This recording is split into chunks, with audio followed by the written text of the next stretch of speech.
আসসালামু আলাইকুম আরহামতুল্লাহি অবরাকাতু। আজকে মঙ্গলবার দিন অথবা রাত্রে ছোট্ট ছোট্ট দোয়াগুলো আমরা পাঠ করব। আমার সঙ্গে আপনিও পাঠ করবেন। 1 নাম্বার, আল্লাহ পাক রব্বুল আলামিন যেন আপনার জীবনের সমস্ত গুনাহকে মাফ করে দেন। 2 নাম্বার, আপনার জন্য যেন জান্নাত ওয়াজিব হয়ে যায়। এবং 3 নাম্বারে, আল্লাহ পাক রব্বুল আলামিন আমাদের জন্য যেন হালাল রিজিকের ব্যবস্থা করে দেন। আমরা যে অভাব অনটন দুঃখ কষ্টে আছি, আল্লাহ পাক রব্বুল আলামিন যেন দুঃখ কষ্ট অভাব অনটনকে দূর করে দেন এবং আল্লাহ পাক রব্বুল আলামিন যেন গায়বী রিজিক আমাদেরকে দান করেন। তারপরে আমরা এমন একটি দোয়া পাঠ করব। এই দোয়াটি হচ্ছে একটি ইসমে আজমের দোয়া। এই দোয়াটি পাঠ করলে আল্লাহ পাক রব্বুল আলামিন আমাদের মনের আশা বাসনা সব কিছু কবুল করে নেবেন ইনশাআল্লাহ। তারপরে আমরা কি করব, আজকে সর্বশেষে ইস্তেগফার পাঠ করব, তাওবা করব। জীবনে যত গুনাহ করেছি, টিভি দেখেছি, গান শুনেছি, যত প্রকার গালিগালাজ করেছি, অনেক মানুষকে কষ্ট দিয়েছি, বিভিন্ন ধরনের যত কিছু করেছি, সব কিছুর বিনিময়ে আমরা কি করব, তাওবা করব, ইস্তেগফার পাঠ করব। আল্লাহ পাক রব্বুল আলামিনের কাছে পরিপূর্ণভাবে করে ক্ষমা চাওয়ার চেষ্টা করব ইনশাআল্লাহ। তাহলে চলুন, আজকে মঙ্গলবার দিন অথবা রাত্রে এই ছোট্ট আমলগুলো আমরা করব। প্রতিদিন আমরা আমলের ভিডিও দেওয়ার চেষ্টা করি ইনশাআল্লাহ। ভিডিওগুলো দেখে থাকলে অবশ্যই কিছু হলেও শিখবেন, জানবেন, বুঝবেন। কারণ এই ভিডিওগুলো দেওয়ার কারণ হচ্ছে এই দোয়াগুলো সকাল সন্ধ্যা পাঠ করা সর্বোত্তম। তাই আপনি যদি আজকে থাকেন, আজকে পাঠ করবেন, অথবা সকালে সন্ধ্যায় যে কোনো সময় আপনার ইচ্ছা করবে আপনি পড়তে পারবেন, কোনো সমস্যা নেই। যে আজকের কথা বললাম মানে আজকেই কে দোয়া করতে হবে, আজকেই কে দোয়া পাঠ করতে হবে এমন কোনো একদম যে আজকেই করা লাগবে এমন কোনো বিষয় নয়। এইগুলো হচ্ছে কোরআনুল কারীমের আয়াত এবং হাদিস থেকে নেওয়া দোয়া। এই দোয়াগুলোর দ্বারা মানুষ শেফা পেয়েছেন, সাহাবায়ে কেরামরা পেয়েছেন, অনেকেই পেয়েছেন। সেই জন্য আমরা বলি আজকের উদ্দেশ্য, কিন্তু এটা আজকের জন্যই না, এটা একদম সারা জীবনের জন্য। সুবহানাল্লাহ। নবীজি সাল্লাল্লাহু আলাইহি ওয়াসাল্লাম যখন এই দুনিয়া থেকে বিদায় নেওয়ার সময় সাহাবায়ে কেরামদেরকে বলেছেন, হে আমার সাহাবীরা, আমি চলে যাচ্ছি। আমি তোমাদের মাঝে 2টা জিনিস রেখে গেলাম। এই 2টি জিনিস তোমরা যতদিন পর্যন্ত আঁকড়ে ধরবে, ততদিন পর্যন্ত তোমরা পথভ্রষ্ট হবে না, ততদিন পর্যন্ত তোমরা গুনাহের কাজ করবে না, ততদিন পর্যন্ত তোমাদেরকে শয়তানে পাকড়াও করতে পারবে না, শয়তান ওয়াসওয়াসা দিতে পারবে না। সাহাবায়ে কেরামরা শুনলেন, নবীজি বললেন 2টা জিনিস কি কি?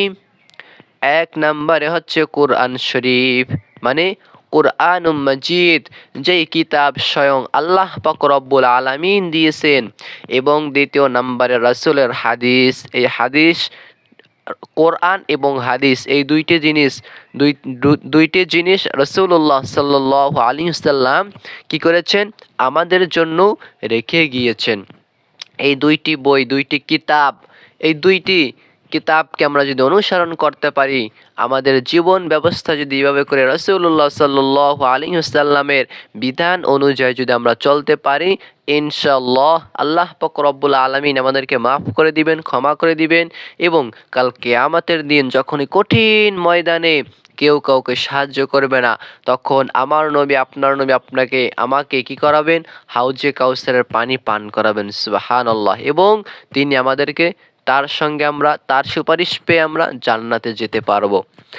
তাহলে চলুন, আজকে মঙ্গলবার দিন অথবা রাত্রে ছোট্ট আমলগুলো করার জন্য সর্বপ্রথমে সম্ভব হলে 2 রাকাত নফল নামাজ আদায় করে নেবেন, অথবা ফজরের ফরজ নামাজের পরে দোয়াগুলো পাঠ করতে পারেন, জোহরের ফরজ নামাজের পরে দোয়াগুলো পাঠ করতে পারেন, আসরের ফরজ নামাজের পরেও চাইলে আপনি দোয়াগুলো পাঠ করতে পারেন, কোনো সমস্যা নেই।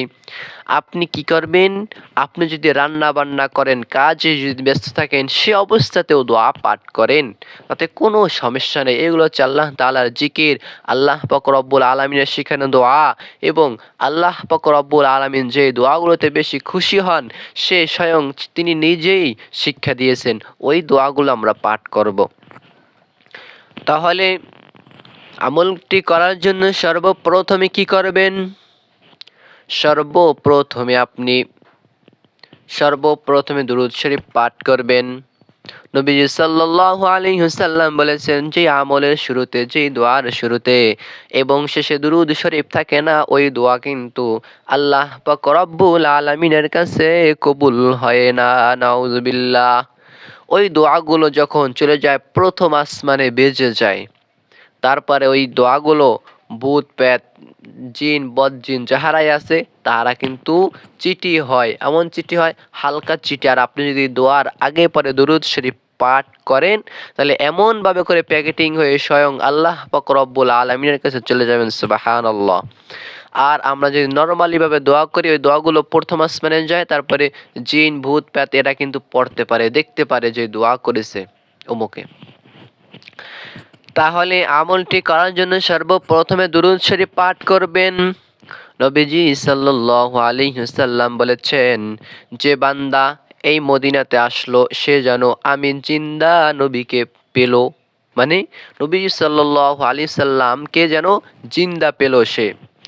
তাহলে নবীজি সাল্লাল্লাহু আলাইহি ওয়াসাল্লাম বলেছেন, যে ব্যক্তি একটিবার দুরূদ শরীফ পাঠ করবে তার জন্য আল্লাহ পাক রব্বুল আলামিন তার আমলনামায় 10টি নেকি লিখে দিবেন, 10টি বড় বড় আপদ বিপদকে দূর করে দিবেন এবং 10টি গুনাহ তার আমলনামা থেকে কেটে দিবেন এবং 10টি সুখ শান্তি আল্লাহ পাক রব্বুল আলামিন তার আমলনামায় দিয়ে দিবেন, তার কপালে লিখে দিবেন। তার ভাগ্য অটোমেটিক্যালি পরিবর্তন হয়ে যাবে। আমাদের এই যে ভাগ্য, এই যে কপাল, মাঝে মাঝে কপালের দোষ দিয়ে থাকি। তাহলে এই আমলটি করার জন্য সর্বপ্রথম আমরা দুরূদ শরীফের আমল করব, 3টি বার দুরূদ শরীফ পাঠ করব। তারপরে আমরা কোন দুরূদ শরীফ পাঠ করব? সর্বপ্রথমে আপনি বুখারী শরীফের ভিতরে আছে সাল্লাল্লাহু আলাইহি ওয়াসাল্লাম এই হাদিসটিও পড়তে পারেন, অথবা আল্লাহুম্মা সাল্লি আলা মুহাম্মাদি ওয়া আলা আলি মুহাম্মাদ এই দুরূদ শরীফটাকেও পড়তে পারেন, অথবা দুরূদ ইব্রাহিম পাঠ করতে পারেন। সর্বপ্রথমে দুরূদ শরীফ পাঠ করবেন, তারপরে কোরআনুল কারীমের ভিতরে বর্ণিত একটি দোয়া, এই দোয়াটি হযরত মূসা আলাইহিস সালাতু ওয়াস সালাম পাঠ করেছিলেন। আল্লাহ পাক রব্বুল আলামিন তার জীবনের সমস্ত গুনাহকে মাফ করে দিয়েছেন। সুবহানাল্লাহ। তাহলে সেই দোয়াটি কি দোয়া? এমন কি দোয়া যেই দোয়া মূসা নবী পাঠ করেছিলেন? সেই দোয়াটি হচ্ছে, রব্বি ইন্নী যালামতু নাফসি ফাগফিরলি, রব্বি ইন্নী যালামতু নাফসি ফাগফিরলি। এই দোয়াটি পাঠ করবেন 3টি বার, অথবা 1 বার, 3 বার, 5 বার, 7 বার, যতবার মনে চায় আপনি পাঠ করতে পারেন। তারপরের নাম্বার, আপনি জান্নাত ওয়াজিব হওয়ার জন্য একটি দোয়া পাঠ করবেন। নবীজি সাল্লাল্লাহু আলাইহি ওয়াসাল্লাম একটি দোয়া আমাদেরকে শিখিয়েছেন। সেই দোয়াটি হলো, রাদিতু বিল্লাহি রাব্বান ওয়া বিল ইসলামি দীনাও ওয়া বি মুহাম্মাদিন সাল্লাল্লাহু আলাইহি ওয়াসাল্লাম নাবিয়্যা। এই দোয়াটি কতবার পাঠ করবেন? 3 বার, 5 বার, 7 বার, আপনার যতবার মনে চায় পাঠ করবেন, অথবা 1 বার।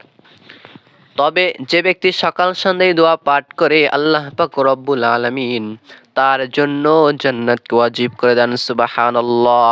দোয়াটি আমি আবারও বলে দিচ্ছি, দোয়াটি হলো, রাদিতু বিল্লাহি রাব্বান ওয়া বিল ইসলামি দীনাও ওয়া বি মুহাম্মাদিন সাল্লাল্লাহু আলাইহি ওয়াসাল্লাম নাবিয়্যা। এই দোয়াটি পাঠ করবেন।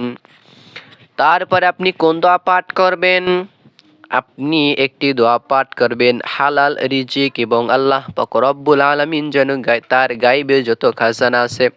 আল্লাহ তাআলা বলেন, ওয়ালিল্লাহি খাযাইনুস সামাওয়াতি ওয়াল আরদ। আল্লাহ তাআলা বলতেছেন, আসমান এবং জমিনের ভিতরে যত খাজানা আছে, যাহা কিছু আছে, সব কিছু আছেন আল্লাহ তাআলার হাতের ভিতরে। তাহলে এই দোয়াটি হযরত আলী রাদিয়াল্লাহু তাআলা আনহু একবার এক সাহাবীকে শিক্ষা দিয়েছিলেন। ওই সাহাবীকে আল্লাহ পাক রব্বুল আলামিন তার জীবন থেকে যত অভাব অনটন দুঃখ কষ্টকে আল্লাহ পাক রব্বুল আলামিন দূর করে দিয়েছিলেন। সুবহানাল্লাহ। তাহলে সেই দোয়াটি পাঠ করবেন। দোয়াটি হলো, বলে দিচ্ছি, দোয়াটি হলো আল্লাহুম্মা কফিনি বিহালালিকা আন হারামিক ওয়া আগনিনি বিফাদলিকা আম্মান সিওয়াক। আবারও বলে দিচ্ছি, আল্লাহুম্মা কফিনি বিহালালিকা আন হারামিকা ওয়া আগনিনি বিফাদলিকা আম্মান সিওয়াক। এই দোয়াটি পাঠ করবেন। তারপরে আপনি সর্বশেষে একটি ইসমে আজমের দোয়া পাঠ করবেন। এই ইসমে আজমের দোয়া হচ্ছে এমন দোয়া, একবার এক সাহাবী এই দোয়া পাঠ করতে থাকলেন, নবীজি সাল্লাল্লাহু আলাইহি ওয়াসাল্লাম শুনে ফেললেন। তারপরে বলেন, এই দোয়া কে পাঠ করেছো? ওই সাহাবী ভয় পেয়ে গেলেন এবং নবীজির কাছে গেলেন। নবীজি বলতে লাগলেন, তোমার এই দোয়া এত এত আল্লাহ তাআলার কাছে গ্রহণযোগ্য হয়েছে, আল্লাহ তাআলা এত খুশি হয়েছে, তোমার দোয়া কবুল হয়ে গেছে। সুবহানাল্লাহ। তাহলে এই দোয়াটি পাঠ করবেন। আল্লাহুম্মা ইন্নী আসআলুকা বিআন্নী আশহাদু আন্নাকা আনতাল্লাহ লা ইলাহা ইল্লা আনতাল আহাদুস সামাদুল্লাযী লাম ইয়ালিদ ওয়া লাম ইউলাদ ওয়া লাম ইয়াকুল লাহু কুফুয়ান আহাদ। এই দোয়াটি পাঠ করবেন। ইসমে আজমের দোয়া একবার, তিনবার, পাঁচবার, সাতবার, যতবার মনে চায় যে কোনো দোয়া পাঠ করতে পারেন। অথবা রান্না করতেছেন সেই অবস্থায় পড়তে পারেন, অথবা যে কোনো অবস্থাতেই আপনি এই দোয়াগুলো পড়তে পারেন, কোনো সমস্যা নেই। তাহলে রিজিকের মালিক আল্লাহ, চাইব আমরা আল্লাহর কাছে, গুনাহের মাফ করার মালিক হলো আল্লাহ, চাইব আমরা আল্লাহর কাছে, গুনাহ মাফ চাইব আল্লাহর কাছে। জান্নাতের মালিক আমার আল্লাহ, জান্নাত চাইব আমার আল্লাহর কাছে। মনের আশা আকাঙ্ক্ষা কবুল করার মালিক আল্লাহ, আমরা আল্লাহ তাআলার কাছে চাইব। এইভাবে করে আমলটি করে সর্বশেষে আপনি দুরূদ শরীফ পাঠ করবেন আবার সাল্লাল্লাহু আলাইহি ওয়াসাল্লাম। এইভাবে করে 3বার, 5বার, 7বার, অথবা আল্লাহুম্মা সাল্লি আলা মুহাম্মাদি ওয়া আলা আলি মুহাম্মাদ, এই দুরূদ শরীফ পাঠ করবেন। এরপরে আপনি কি করবেন?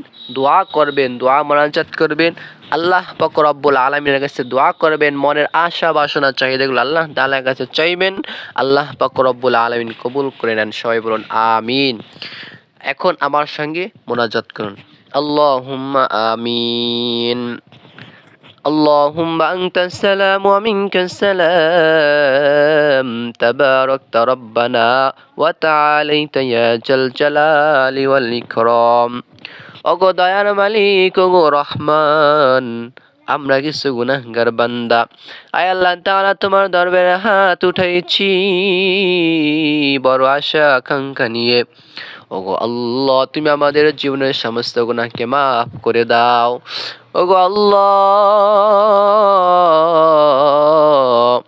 তুমি তোমার জান্নাত আমাদের জন্য ওয়াজিব করে দাও।